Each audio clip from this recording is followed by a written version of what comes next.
Thriller నవల continuation. Cinema bore కొడుతుంది, వెళ్దామా? కాలకేసు చూసుకుంటూ స్నేహితురాలు అంది. మరి అదే కదా నేను చెప్పింది కూడా అంది విద్యాధరి లేస్తూ. ఇద్దరు బయటికి వస్తుంటే విద్యాధరి రహస్యం పంచుకుంటున్నట్టు టైటిల్స్ అప్పుడు ఇలాగే పాకింది. అప్పుడే అడిగాను వెళ్ళిపోదామా అని, నువ్వు వినలేదు అంది. నిజమా? అమ్మో, ఎంత గండం తప్పిందో. అదృష్టం బాగుంది అంది గుండెల మీద చెయ్యి వేసుకుంటూ.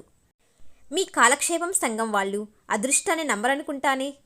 పోన్లే, ఇక ఆ సంగతి వదిలిపెట్టు, రిక్షా పిలుస్తూ అంది. వాళ్ళిద్దరు రిక్షా మాట్లాడుతూ ఉండగా ఒక పోలీస్ అతను వాళ్ళ దగ్గరికి వచ్చి, మేడం ఒక నిమిషం అన్నాడు. ఆడవాళ్ళిద్దరూ భయం భయంగా చూసుకున్నారు. మా కమిషనర్ గారు మిమ్మల్ని పిలుస్తున్నారు అంటూ కారు వైపు చూపించాడు. ఇద్దరు అనుమానంగా అటు వెళ్లారు. కారులో ఉన్న వ్యక్తిని గుర్తుపట్టగానే విద్యాధరి మొహం ఇప్పారింది. ఆయన ధర్మారావు. 20 సంవత్సరాల క్రితం ఎస్ఐగా చేసే రోజుల్లో ఇంటికొస్తూ ఉండేవాడు. తండ్రికి పరిచయం. కథలు 1-2 నవలలు రాశాడు. తండ్రి తాలూకు లంచుగొనితనాన్ని ఎదిరించి ఆ గ్రూప్లో నుంచి తప్పుకున్న 2-3 రచయితల్లో ఆ రోజుల్లో అతనొకడు. ఇప్పుడు కమిషనర్ అయ్యాడన్నమాట. అప్పుడు ఇంటికొస్తే చాక్లెట్లు ఇచ్చి ఎత్తుకునేవాడు. అంకుల్ అని పిలిచేది. మరి ఇప్పుడు అలా పిలవాలో లేదో తెలియదు. నువ్వు విద్యాధరివి కదూ అన్నాడాయన. పక్కనే ఆయన భార్య ఉంది. విద్యాధరి తలూపి అవునంకుల్ అంది అప్రయత్నంగా. కారిక్కు. ఎక్కడికెళ్ళాలి?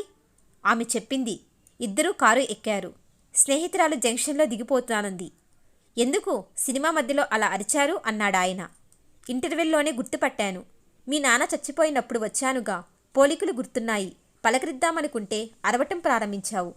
పక్కనెవడో కూర్చున్నాడు కదూ, నువ్వు అరవటం మొదలుపెట్టగానే జారుకున్నాడు. అంతా గమనిస్తూనే ఉన్నాన్లే. మా ఎస్ఐని పట్టుకోమని పంపాను. స్టేషన్కి తీసుకొస్తూ ఉంటాడు. అసలు ఏం జరిగింది? విద్యాధరి పూర్తిగా వినలేదు. అనుదీప్ని పట్టుకోవటానికి ఎస్ఐ వెళ్ళాడు. అతడు చెప్పిన వాక్యం దగ్గరే ఆమె గుండె వేగం హెచ్చింది. లాకప్లో అనుదీప్. అసలు ఆలోచనే భరించలేకపోయింది. ఆమె పైకి అలా ఉంది కానీ మనసంతా కల్లోల జలపాతంలా ఉంది. స్నేహితురాలతో పాముల మీద జోకులు వేస్తుంది కానీ అనుదీప్ గురించి, అనుదీప్ భుజం దగ్గర నుంచి శూన్యంగా ఉన్న ప్రదేశం గురించి ఆలోచిస్తూ ఉంది. తనేదో సరదాగా అనుకుంది కానీ దాని పరిణామం ఇంత ఘోరంగా ఉంటుందని ఊహించలేదు. ఆమెకి అతని మీద కోపం కూడా వచ్చింది. మరోవైపు జాలి. కత్తితో కోసుకుని ఉంటాడా? గొడ్లతో నరికేసుకుని ఉంటాడా? లేక రైలు కింద భుజం వరకు పెట్టేసి ఉంటాడా? అసలంత బాధ ఎలా భరించి ఉంటాడో. తెగిన చెయ్యి, రక్తపు మడుగు. ఆమె శరీరం జలధరించింది. సజావుగా సాగిపోతున్న తన జీవితంలోకి తుఫాన్లా ప్రవేశించి అల్లకల్లోలం సృష్టించటం. అంతవరకు బాగానే ఉంది. థ్రిల్లింగ్గా కూడా ఉంది. కానీ ఈ చెయ్యి తెగ్గొట్టుకోవటం. ధర్మారావు ఆమె ఆలోచనలో ఉండటం చూసి చెప్పటానికి ఆమె తటపటాయిస్తుందని గ్రహించాడు. ఈ లోపల స్నేహితురాలు జంక్షన్లో దిగిపోయింది. విద్యాధరపురంలో ఎవరితో ఉంటున్నావు అడిగాడు. ఆమె తల్లి చిన్నప్పుడే చచ్చిపోయిందని ఆయనకి తెలుసు. ఒక్కదాన్నే రూమ్లో. అయితే ఇప్పుడెందుకమ్మ గదికి? మా ఇంటికి రా, భోజనం చేసి వెళ్దో కానీ అప్పటి వరకు నిశ్శబ్దంగా ఉన్న కమిషనర్ భార్య అంది. నిజానికి విద్యాధరికి గదికి వెళ్లాలని లేదు. ఈ రాత్రికి అనుదీప్ ఆలోచనతో నిద్రపట్టదు. ఒంటరితనం మరింత బాధాకరం. ఆమె మౌనం వహించడం చూసి కమిషనర్ డ్రైవర్కి చెప్పాడు. కారు ఇంటివైపు మళ్ళింది.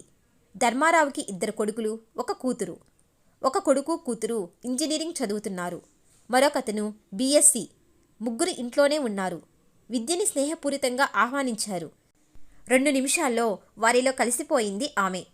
ఆ కుటుంబాన్ని చూస్తుంటే ఎంతో ముచ్చటగా అనిపించింది. పిల్లలందరూ విచ్చిన గులాబీల్లా ఫ్రెష్గా ఉన్నారు. మగపిల్లల విద్యని అక్కలాగే చూసుకున్నారు.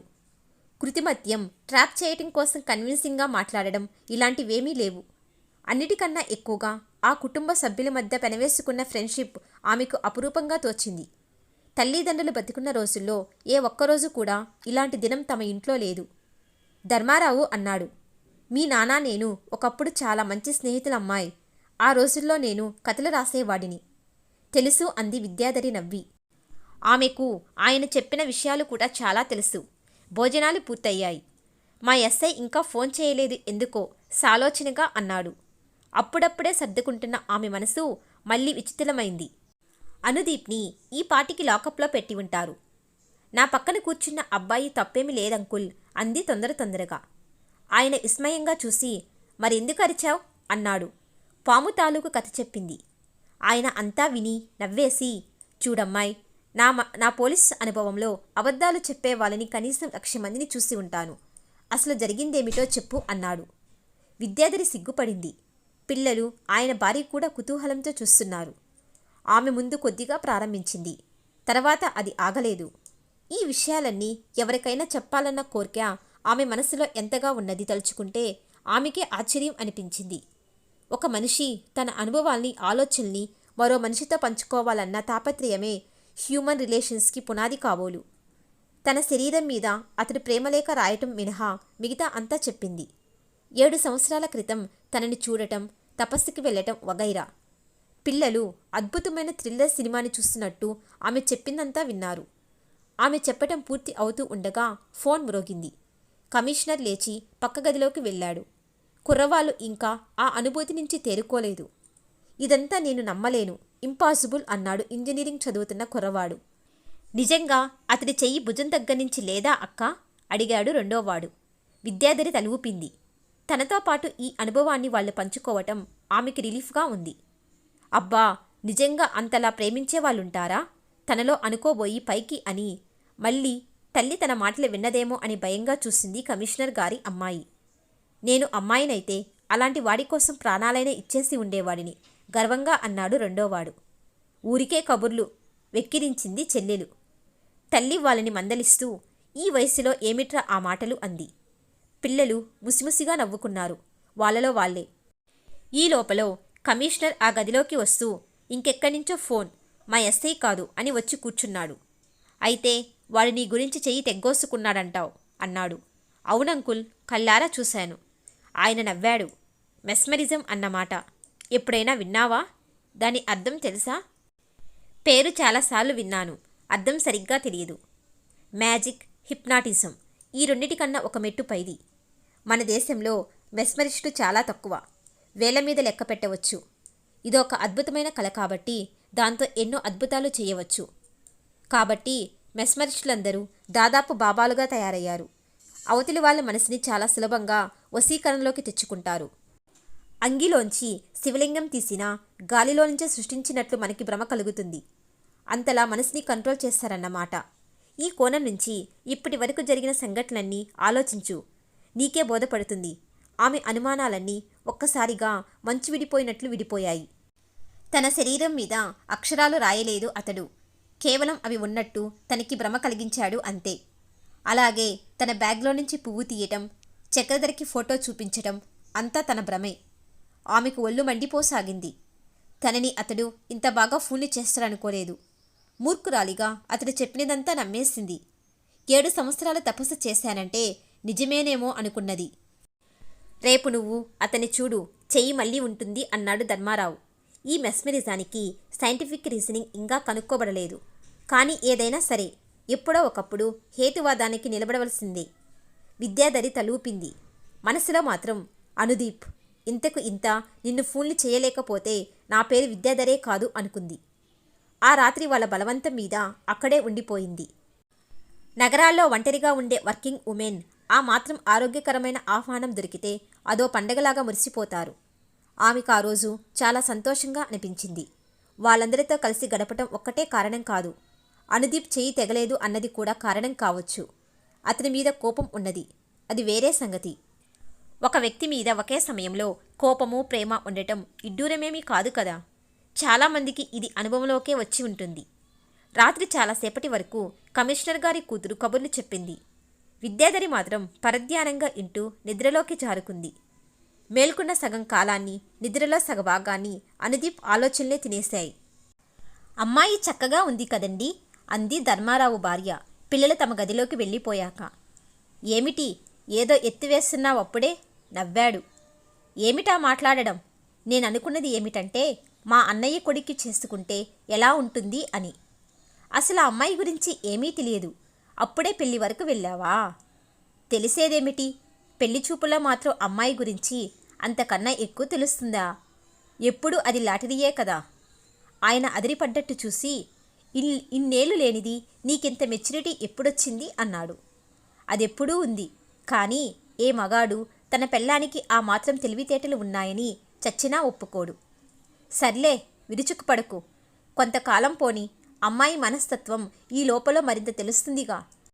ఈ లోపల మీ అన్నయ్యకి కూడా ఒక మాట చెప్పి ఉంచు. భార్య నిద్రపోయాక ఆయన చాలాసేపు విద్యాధరి తండ్రి గురించే ఆలోచించాడు. దాదాపు 25 సంవత్సరాల క్రితం అనుభవాలు ఆయన్ని చుట్టుముట్టాయి. వ్యక్తిగా అతన్ని ఎంతగానో ఇష్టపడేవాడు తను. కానీ చర్మవ్యాధి ఒంటిమీద ఒకచోట ప్రారంభమై శరీరం అంతా పాకినట్టు స్టేటస్ దాహం అతన్ని క్రమక్రమంగా ఆక్రమించింది. ప్రతి మనిషికి కొన్ని బలహీనతలు ఉంటాయి. కానీ నైతిక విలువల కోట ఆ బలహీనతల్ని ఒక హద్దు దాటి బయటికి వెళ్లకుండా కాపాడుతూ ఉంటుంది. ఎప్పుడైతే స్వార్థం మనిషిని గెలుస్తుందో ఆ కోట బద్దలైపోతుంది. అలా బద్దలవ్వటాన్ని ఆయన ప్రేక్షకుడిగా గమనించాడు. స్నేహితుడిగా హెచ్చరించాడు. మర్యాదగా దూరం తొలగాడు. అప్పటినుంచి ఇద్దరికి సంబంధాలు లేవు. ఇలా జరిగిన దాదాపు 12 సంవత్సరాలకి మళ్ళీ ఇద్దరు కలుసుకోవటం తటస్థించింది. అప్పటికి ఆయన డీసీపీ అయ్యాడు. చూశావా, నేనెంత సాధించాను. దేశపు ప్రముఖ దినపత్రిక ఎడిటర్ని అయ్యాను. ఎడిటర్లకిచ్చే ప్రతిష్టాకరమైన మ్యాగ్నసే అవార్డుకి ఈ సంవత్సరం నా పేరు రికమెండ్ చేయబడింది. కారు, ఇల్లు, సమాజంలో హోదా, చుట్టూ 10 మంది, అన్నీ ఉన్నాయి నాకు. నాకు లేనిదేమిటి? హోమ్ అన్నాడు ధర్మారావు నవ్వుతూ. నీకు హోమ్ లేదు. నేను చెప్పేది హౌస్ గురించి కాదు, హోమ్ గురించి. అన్నీ మర్చిపోయి విశ్రాంతిగా నిద్రించే గృహం లేదు. అప్పటికి అతడు 5వ రౌండ్లో ఉన్నాడు. బిగ్గరగా నవ్వాడు. ఏం సాధించనివాడు అన్నీ సాధించిన వాడిని చూసి ఇలాగే హిష్యపడతాడు. ధర్మారావు ఆ మాటలకు బాధపడలేదు. ఎన్ని విభేదాలున్నా, విడిపోయి అన్ని సంవత్సరాలైనా వాళ్ళు ఒకప్పుడు మంచి స్నేహితులు. ఏం సాధించావు నువ్వు? 10 మంది రచయిత్రుల్ని కూడగట్టుకోవడం తప్ప మరేమీ సాధించలేదు. ఆ 10 మంది నీకు సంతృప్తి ఇస్తున్నారని కూడా నేను అనుకోను. నువ్వు తెలివైన వాడివి, బాగా కష్టపడేవాడివి అని నాకు తెలుసు. నీ కష్టాన్ని ఇలా అడ్డదారిలో కాకుండా ఆరోగ్యకరమైన పద్ధతుల్లో వినియోగించి ఉంటే నాలాంటి వాళ్ళు నీతో పాటు ఉండేవారు. నీతో ఉన్నవాళ్ళు ఏ బలహీనతల వల్ల నీతో ఉంటున్నారో నీకు తెలుసు. ఇంకా నీకు సంతృప్తి ఏముంది? నీ స్నేహితులు తమ స్వార్థం కోసం నీతో స్నేహం చేస్తున్నారని తెలిసాక ఇక నువ్వు స్నేహంలో మాధుర్యం ఏమి ఆస్వాదించగలవు? ఇది కేవలం స్నేహానికే వర్తించదు, ఇంటికి కూడా వర్తిస్తుంది. నీ భార్య, నీ కూతురు ఎవరూ నీకు నీ వాళ్ళు కాదు. అబద్ధం అరిచాడు. అబద్ధం కాదు, నిజం. ఆ ఫైలు ఆ రోజుల్లోనే నేనే చూశాను. నేను నా జీవితంలో ఉద్యోగ ధర్మానికి ఏనాడైనా అపకారం చేసి ఉంటే అది నీ ఒక్క విషయంలోనే. నీ భార్య మరణానికి ప్రత్యక్ష సాక్షి అయిన పనిమనిషిని పోలీస్ డిపార్ట్మెంట్ కొద్దిగా నొక్కి ఉంటే ఈ పాటికి నువ్వు కటకటాల వెనక ఉండేవాడివి. ధర్మానికి ధర్మం చేయలేదని నేను ఎంతో క్షోభ అనుభవించానో నాకు తెలుసు. అటువంటిది అనుక్షణం ఇంత పని చేస్తున్న నువ్వు ఎంత మానసిక క్షోభ అనుభవిస్తున్నావో ఊహించగలను. వీలైతే మెఫిస్టో అన్న సినిమా చూడు. యమలోకం అనేది ఎక్కడో లేదు, మనిషి మనసులోనే ఉంటుంది అని చెబుతాడు దర్శకుడు. మనసులో ఏ కల్మషం లేనివాడే స్వచ్ఛమైన చిరునవ్వు చిందించగలడు. ఈ స్టేటస్ కాన్షియస్ నీలో కలిగాక ఏనాడైనా అలా నవ్వి ఉంటావని నేను అనుకోను. అలా అనుక్షణం దగ్ధమైపోతున్నావు కాబట్టే 5 రౌండ్లు తాగిన నువ్వు ఆనందం అనుభవించలేకపోతున్నావు. ఇంతకీ ఆ ఫైల్ క్లోజ్ అయిందా? దానికేం కానీ మా కమిషనర్ పబ్లిసిటీ మానియా బాగా ఉన్నవాడు. అతన్ని కొంచెం బూస్ట్ చేయాలి. నీ పత్రికలో ఏమైనా చేయగలవా? తప్పకుండా. రేపే ఫోటోగ్రాఫర్ని పంపుతాను. 4 పేజీలు వేసేస్తాను. సెంటర్ స్పైడ్ వేద్దాం. చూసావా నీ ఆలోచనలు ఎంత కృత్రిమంగా సాగిపోతున్నాయో? భయం నిన్నెంతగా డామినేట్ చేస్తుందో? అతడు చేతిలో గ్లాస్ విసిరి కొట్టాడు. మొహం జేబూరించింది. ఇంత ప్రాక్టికల్ జోక్ భరించలేకపోయాడు. అక్కడి నుంచి లేచి విసవిస నడిచి వెళ్ళిపోతుంటే ధర్మారావు భుజం మీద చెయ్యి వేసి ఆఫ్ చేశాడు. ఆఖరి మాట వినిపో. నీ మేలు కాంక్షించేవాడిని, నీ నిజమైన స్నేహితుని నేను. ఈ రకమైన జీవితంలో తాత్కాలికమైన ఆనందం ఉంటే ఉండొచ్చు, కానీ అంతర సంఘర్షణ తప్పదు. పంతం మార్చుకో. సాహితీ ప్రపంచంలో నీలా ఇష్టపడేవాళ్ళు తక్కువ, కబుర్లు చెప్పేవాళ్ళు, చిందులు తొక్కేవాళ్ళు ఎక్కువ.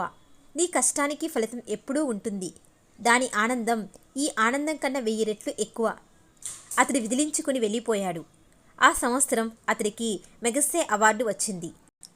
ఆ తరువాత 2 సంవత్సరాలకి పులిటెర్ బహుమతికి పేరు రికమెండ్ చేయబడింది భారతదేశం తరపున. ఆ తర్వాత కొన్ని సంవత్సరాలకి అతడు మరణించాడు. ఏం అనుభవించాడో ఎవరికీ తెలియదు. ఆలోచనలతో ధర్మారావుకు నిద్ర పట్టలేదు. భార్య వైపు చూశాడు. ఆమె కళ్ళు మూసుకుని నిద్రపోతూ ఉంది. చేతులు జోడించి ప్రార్థించాడు. భగవంతుడా, పోలీస్ డిపార్ట్మెంట్లో ఇన్నేళ్లుగా పనిచేసిన నాకు ఇప్పటికీ అర్థం కాని ప్రశ్న ఒకటే ఉంది. మనిషి తెలిసి ఎందుకు పాపం చేస్తాడు? పైగా తను చేస్తున్న పనికి తన తరపు నుంచి వాదన ఎందుకు నిర్మించుకుంటాడు? ఈ ప్రశ్నకి నా జీవిత కాలంలో సమాధానం దొరికేలా చెయ్యి స్వామి. ఏమిటి అర్ధరాత్రి చేతులు జోడించి ప్రార్థిస్తున్నారు? చొప్పున కళ్ళు ఇప్పి భార్య తన వైపే చూస్తూ ఉండటం గమనించి సిగ్గుపడి ఏం లేదు అన్నాడు. ఆవిడ నవ్వింది. ఎందుకు నవ్వుతున్నావు? భగవంతుని ప్రార్థించడం కూడా ఒక సిగ్గుపడే చర్య అయినందుకు. మై గాడ్, ఏం నేనన్న దాంట్లో తప్పేమైనా ఉందా? లేదు లేదు, సిగ్గుపడటం నా తప్పు. నేను అనుకున్నది ఏమిటంటే ప్రతి మనిషి మనసులో ఎంతో కొంత స్వార్థం ఉండి తీరుతుంది. కానీ అది ఎందుకు మనసు ఎల్లెల దాటి చుట్టూ గడ్డ కడుతుంది అని. మీరేం మాట్లాడుతున్నారో ఒక్కొక్కసారి నాకు అసలు అర్థం కాదు బాబు. నేనొక ప్రశ్న అడుగుతాను, సమాధానం చెబుతావా? ఏమిటి? ఈ డిపార్ట్మెంట్లో ఆస్తులు సంపాదించడం చాలా సులభం. మనం తలుచుకుంటే 25 సంవత్సరాల క్రితమే ఈ స్థాయికి ఆర్థికపరంగా చేరుకునే వాళ్ళం. ఆ రోజుల్లో అలా చేయలేదని నువ్వేమైనా బాధపడేదానివా? ఇన్నాళ్ళ తరువాత ఇప్పుడు ఈ ప్రశ్న అడగటం అని నవ్వుదామనుకుంది. కానీ భర్త ఏదో అంతర్మదనంతో ఈ ప్రశ్న అడిగాడని గ్రహించి కొంచెం ఆలోచించి లేదు అంది. ఎందుకని?